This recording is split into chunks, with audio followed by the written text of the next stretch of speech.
Hello guys, it's Ryan here with HobbiesofaMan once again, and today we're going to be doing another comic book review. Today we're going to be starting another comic book by the issue series where we look at Blue Beetle in the Dawn of DC line. This is part of the new relaunch, initiative that basically is like the new version of Rebirth or New 52. It is a way to restart series, to restart stories, so that people have an easy, nice entry point. They didn't do it for every character, but there's a few key characters that they did do it for. And actually what happens is that for some of these characters, it's just a continuation of a previous storyline with a very clear beginning point. So this actually is the sequel series to Blue Beetle Graduation Day, which I did a review for. You guys can see it somewhere up there. And that basically is like a restart to the Blue Beetle story. It basically lets you know he's moving on from being a teenager into being an adult, and he is having difficulties with his place in the world, with his powers, and there is a new evil coming, and that's basically what Graduation Day was about. It is moving from childhood heroing to adulthood heroing, and now this is the start of the story. So it picks up at the end of Graduation Day. You don't have to have read Graduation Day because they do a good job of reestablishing the characters and telling you the new status quo. But I do recommend it. You can definitely get it on Walmart or Target for $11 because they usually have them on sale. Although the book is $15 standard. But if you buy it from Walmart or Target, you can get a poster that is exclusive to either or of the stores. And I definitely recommend it. It's quite good. And Blue Beetle is written by Josh Trujillo, Adrian Gutierrez, and it's colored by Will Quintana, and I forgot who does the lettering, but it's good. It's an all-Hispanic team, and they're all quite good at it. They all do very well with their job, and this is the first issue of the story. The introduction text explains the legacy of Blue Beetle. It tells you, hey, there's been 3 of them. One of them was a mystical type of character. One of them was a sci-fi, more like Batman type character that couldn't access the powers of the Scarab. And then Jaime Reyes, which manages to follow more of a Iron Man style kind of method of superheroing with the kind of like sensibilities of Spider-Man, right? So he's a very fun character. He has a legacy to uphold, and he is lucky enough to have the previous Blue Beetle, Ted Kord. The first one I think was called Dan Garrett. He has a previous Blue Beetle, Ted Kord, as his mentor. So he has his own little Blue Beetle family, and this family has been expanded to include his friends Paco and Brenda, which are these 2 characters right there. And you don't see them very clearly here, but there's also Dynastis, which is that one in yellow, and Nitida, which is the one in green, and of course the Horizon, which are the good version of the Blue Beetle aliens. So yeah, it transitions into an action sequence where you get to see Blue Beetle and Ted Kord, or both Blue Beetles, against the Madmen, which are an old villain group that Ted Kord kind of gives you exposition on. And Ted Kord manages to act like the man in the chair, or like the backup in the Quinjet. If you're a fan of Marvel movies, usually Black Widow and Hawkeye stay in the Quinjet, while all of the other superheroes actually do stuff down in the ground, right? Or at least they did that in a few movies. I can't remember exactly which ones, though. But same kind of concept here. And it turns out that there's too many characters, too many bad guys for Blue Beetle to handle alone, at least in an easy, quick way before there's structural damage to the area around them. And so this is when Dynastis and Nitida show up to help, and they show off their powers. Nitida is able to grow, to shift her body, and she also has this kind of like Cthulhu vibe to her. Kind of like becomes like a little bit of a kaiju. And Dynastis is like the normal Blue Beetle, but she's actually more focused on strength, because she's based on like a Hercules beetle or something like that.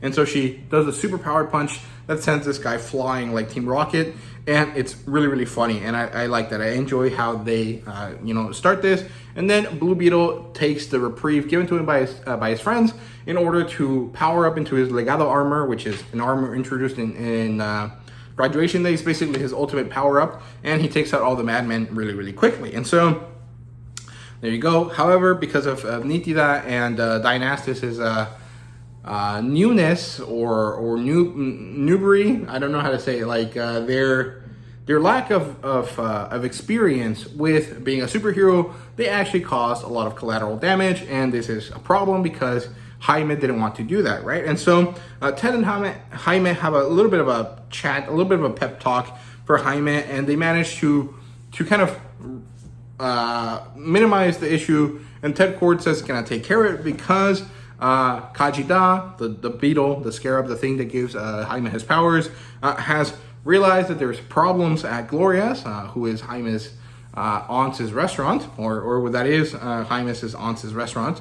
And so he has to go over there to try to see what the problem is to protect his aunts. And it turns out that people are just being racist and horrible towards these Horizon aliens, these two people that showed up from the end of graduation day.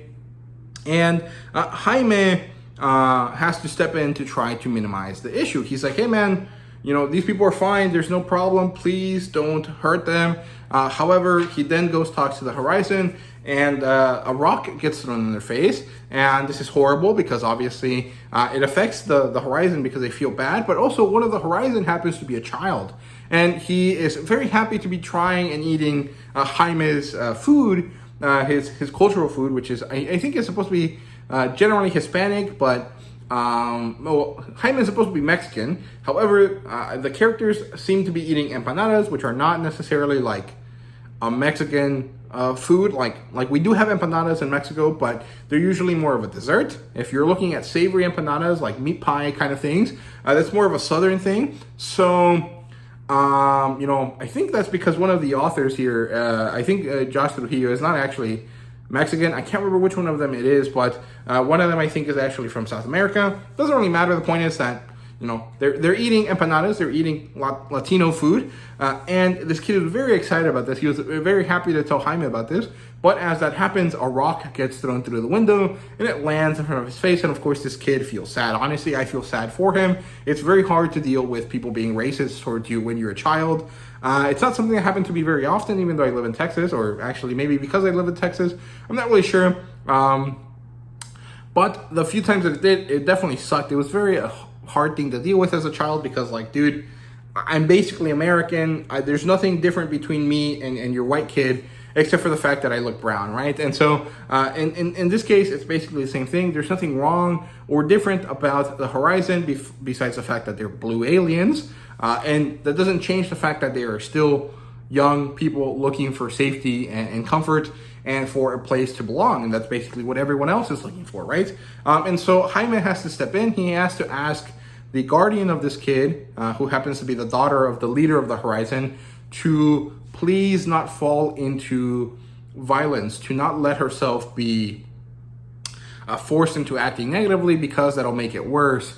And because she doesn't have to do it, right? And she agrees. She's like, you know what? I'll agree to this, but the point is that I'm hoping that you would protect us, and you don't seem to be doing that right now, and we need you to do so.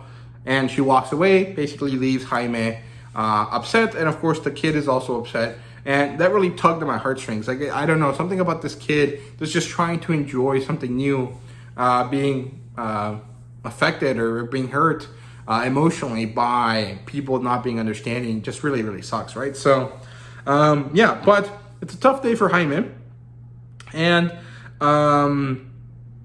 he tells the woman before she leaves, humans are slow to change, but eventually they will, and you'll be fine after that, right? But it is what it is. So next day they're at the beach. I think they're actually near the Horizon landing site. And they're chilling there with Nítida and Paco and Brenda and Xiomara, which is Dynasis. I forgot Nítida's actual name, but she's also a Hispanic character. And Paco tries to hit on Xiomara, but she's like, I'm gonna punch you into the ground. And their interaction is pretty funny. What happens here afterwards is that Brenda mysteriously has to walk away to do work. She doesn't tell them what's going on. And this is more of a just kind of like a nice moment of brevity, of levity, before we get into the ending here, which is Ted's cave, where he's trying to do stuff on his bug, his cool machine. Then there's this intruder. He manages to stop the intruder, but the intruder manages to break through of this technology that Ted's using, and it turns out to be a red beetle. Maybe, I think it's probably going to be a new version of Kajida that is an upgrade and actually more negative than Kajida is. So I'm curious how they explain that. And then the lab gets blown up, and Ted is presumably killed. Of course, this is a comic book, and they have to have a hook at the end, so he's probably not going to get killed. He'll probably be saved by the end or by the beginning of the next issue, but we don't really know. Overall, this is a really good reintroduction and start to the series, and I really liked it. I thought it was great. I love the artwork. I like the colors. Xiomara's interaction with Paco is fun. I like that they're making sure that both sides of Jaime's friend groups or people that are related to him in this kind of superhero family are interacting. I enjoy that. I think it's nice. I'm curious to see what happens with Brenda because I'm guessing that she works with Victoria Cord, but the way she left felt a little bit evil, or like there was some level of like negativity associated to that. So unless she somehow ends up being the Red Beetle and it's a problem and she's being attacked against her will, or being forced to do this against her will, I'm curious to see how this is going to work. Maybe she's jealous of Jaime for having this ability, even though he maybe doesn't deserve it for not being as smart as her or something. And this jealousy allows this monster to attach itself to her the same way that it happened with Eddie Brock and Venom. I'm not sure how that's going to work. It might be a completely new character, but overall, I think that the possibilities are pretty good, and they seem to be enjoyable and interesting. And I do have that theory that it is Brenda that happens to be the Red Beetle. So I'm curious to see how that goes, and hopefully it doesn't go the way I expected, because although it'd be really cool, it would also be kind of a little bit cliche, and also maybe not something I want to deal with, because I really like Brenda's relationship with Paco and Jaime, so I don't want to see that broken, right? But overall, let me know what you guys thought if you guys read it. And thank you guys very much for watching. See you guys later.